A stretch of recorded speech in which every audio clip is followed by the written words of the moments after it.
नमस्कार, मेरा नाम गौरव अग्रवाल है और आप देख रहे हैं अड़ी। क्या लोकतंत्र खतरे में है? आज इसी पर बात करेंगे। लोकतंत्र खतरे में है, लोकतंत्र बचाओ, लोकतांत्रिक संस्थाओं पर हमला हो रहा है। राहुल गांधी पिछले कई महीनों से देश से लेकर 7 समंदर पार तक ये बात कह रहे हैं। आज जब वायनाड से उन्होंने एक लोकतांत्रिक प्रक्रिया के तहत चुनाव लड़ने का नामांकन किया, तो उसके बाद भी कहा कि लोकतंत्र खतरे में है, ये संविधान और लोकतंत्र बचाने की लड़ाई है। जबकि बीजेपी उन पर एक प्रतिबंधित संगठन से समर्थन के पॉलिटिकल फ्रंट से समर्थन लेने का आरोप लगा रही है, उन पर सवाल उठा रही है। बीजेपी यह भी कह रही है कि जिस परिवार ने इमरजेंसी लगाई उसे लोकतंत्र का सवाल उठाने का कोई हक नहीं है। आज की अड़ी इसी पर, क्या वाकई देश में लोकतंत्र खतरे में है या लोकतंत्र के बहाने बीजेपी को कटघरे में खड़ा कर वोट पाने की कोशिश है? आज इसी पर बात करेंगे। लेकिन उससे पहले जरा देखिए इस वक्त जो बड़ी खबरें आ रही हैं। वायनाड से नामांकन के बाद बीजेपी पर राहुल गांधी का बड़ा हमला। यह संविधान को बचाने की लड़ाई है, यह कहा राहुल गांधी ने। इंडिया और विपक्ष लोकतंत्र को बचाने के लिए लड़ रहे हैं, राहुल गांधी ने यह कहा। बीजेपी सरकार लोकतंत्र को खत्म करने में लगी हुई है, राहुल गांधी ने यह कहा। और उधर राहुल गांधी को हरा चुकी स्मृति ईरानी ने राहुल गांधी पर पलटवार किया। उन्होंने कहा कि हार के डर से कांग्रेसियों को भागने की आदत है। स्मृति ईरानी ने कहा हार के डर से भागना कांग्रेस की फितरत है, जिसके पक्ष में सत्य, लोकतंत्र में उसकी जीत पक्की, यह कहा स्मृति ईरानी ने। स्मृति ईरानी बोली अब की बार 400 पार, पहले माथे पर तिलक और राम नाम था अभिशाप, यह कहा स्मृति ईरानी ने। मैं उस क्षेत्र से हूं जहां पर हाथ को साफ किया गया, स्मृति ईरानी ने यह भी कहा।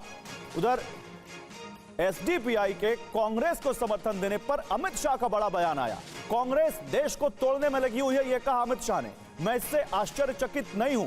कांग्रेस पारंपरिक राजनीति और वोट बैंक की राजनीति कर रही है, यह अमित शाह ने कहा है। आइए आपको सुनाते हैं क्या कह रहे हैं कांग्रेस के नेता राहुल गांधी और उसके बाद बीजेपी क्या रिएक्शन दे रही है। ये जो लड़ाई है,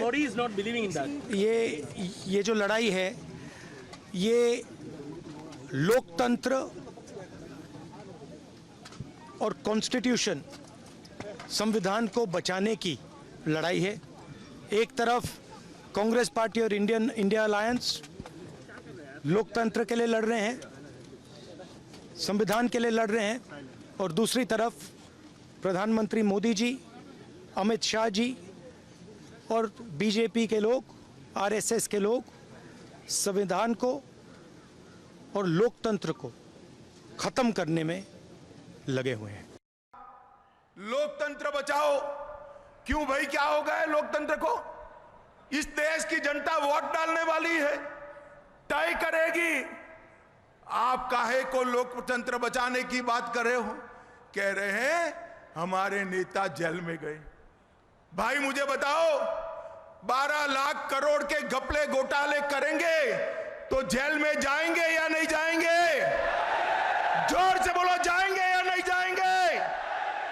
और राहुल बाबा सुन लो, क्यों फरियाद कर रहे हो?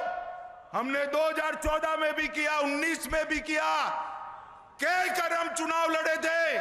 जो भ्रष्टाचार करेगा वो जेल की सलाखों के पीछे चला जाएगा। तो अगर लोकतंत्र की हत्या हो रही है तो हम किस चीज़ की तैयारियां कर रहे हैं फिर? लोगों का मन भाना, लोगों से प्रेम का और सहयोग की प्रार्थना करना और उनका आपको सहयोग देना, उनका आप पे विश्वास होना, प्रेम होना, एक तरह से एक उनका आपके साथ अलाइनमेंट होना, क्या वो लोकतंत्र की हत्या है?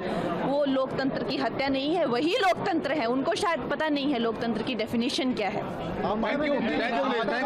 तो कंगना कह रही हैं कि लोकतंत्र की डेफिनेशन शायद राहुल गांधी को पता नहीं। देखिए, इस पर बात करने के लिए के शर्मा है, बीजेपी के प्रवक्ता अरविंद कुमार वाजपेयी हैं, एलजेपी के उपाध्यक्ष आलोक शर्मा है, कांग्रेस पार्टी के प्रवक्ता, और घनेंद्र भारद्वाज हैं, आम आदमी पार्टी के प्रवक्ता। आप सभी का स्वागत है।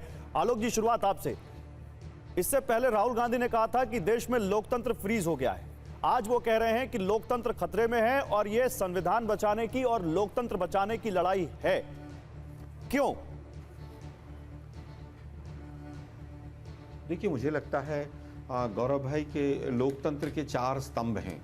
सबसे पहला विधायिका है, जिसमें संसद या जो हमारी विधानसभाएं हैं, उसके बाद न्यायपालिका है, तीसरा एग्जीक्यूटिव है जिसको हम प्रशासन भी कहते हैं, और चौथा स्तंभ है मीडिया, जिसको लोकतंत्र का चौथा स्तंभ कहा जाता है। विधायिका संसद, वहां पर आप देखिए किस तरह से 2014 के बाद तमाम बिलों के ऊपर बिना चर्चा के किस तरह से संसद में काम हुआ है। लैंड एक्विजिशन बिल 3 बार ऑर्डिनेंस आता है। नोटबंदी बिना किसी चर्चा के रात को 8 बजे थोप दी जाती है। जीएसटी का दंश आज भी लोग भुगत रहे हैं। कितनी सेलेक्ट कमेटीज में कौन कौन से मैटर्स गए हैं किसी को नहीं पता है। दूसरा आता है न्यायपालिका। 4 जजों को खुद स्वयं कहना पड़ा कि हम दबाव में हैं, हमें दिक्कत हो रही है। आप देखिए किस तरह से पूर्व कानून मंत्री ने जजों को ये कहा कि जो रिटायर्ड जजेस हैं वो देशद्रोह का देश के खिलाफ काम कर रहे हैं। तो जो न्यायपालिका है, विधायिका है, वो पूरी तरह से किस तरह से काम कर रही है वो पूरा देश देख रहा है। चौथा आता है प्रशासन, और प्रशासन में भी सबसे इम्पॉर्टेंट है जांच की एजेंसियां और हमारा इलेक्शन कमीशन। इलेक्शन कमीशन 8-8, 10-10 महीने तक विपक्षी दलों को मिलने तक का समय नहीं देता है, और जिस तरह से जांच एजेंसियों को रोज फटकार पड़ रही है। आज का ही अगर अखबार आप पढ़ें तो उसमें पहले पेज पर बड़ी खबर है कि 25 जो विपक्षी नेता थे जिनके खिलाफ जांच शुरू हुई, उनमें से 25 ने जिन्होंने बीजेपी ज्वाइन की, उसमें से 23 के खिलाफ या तो केसेस वापस ले लिए गए, केसेस बंद कर दिए गए, या केसेस को कमजोर कर दिया गया। तो जांच एजेंसीज की हालत क्या है कि ईडी के डायरेक्टर के लिए सुप्रीम कोर्ट कह रहा है कि वो 5-5 साल तक अनैतिक तरीके से वहां पर बैठे रहे। और चौथा स्तंभ जो है वो लोकतंत्र का माना जाता है, मीडिया। आज मीडिया की जो हालत है, एक वर्ग, मैं आपकी बात नहीं कर रहा हूं, लेकिन एक वर्ग पूरी तरह से, पूरा हिंदुस्तान आज से पहले कभी गोदी मीडिया शब्द नहीं जानता था, लेकिन आज क्या हालत देश की बन गई है कि एक एक बड़ी बड़ी घटनाएं होती हैं, उस पर पर्दा डाला जाता है, एक नई घटना क्रिएट कर दी जाती है। और जब सरकार झूठ बोलने लगे संसद में, सरकार के नुमाइंदे लाल किले की प्राचीर से झूठ बोलने लगे, और अभी देश के गृह मंत्री को सुना आप ही के टीवी चैनल पर कि 12 लाख करोड़ के घपले हो गए।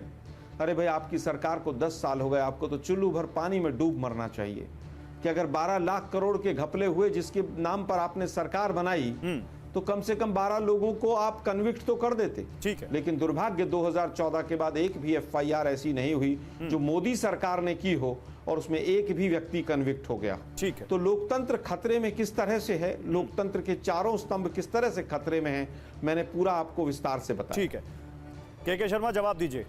आलोक शर्मा ने चारों विस्तार से बता दिया, और वो कह रहे हैं विधायिका, न्यायपालिका, कार्यपालिका और साथ में मीडिया, वो चारों को ला रहे हैं और कह रहे हैं कि ये चारों की हालत देख लीजिए, आपको पता चल जाएगा कि लोकतंत्र खतरे में है या नहीं।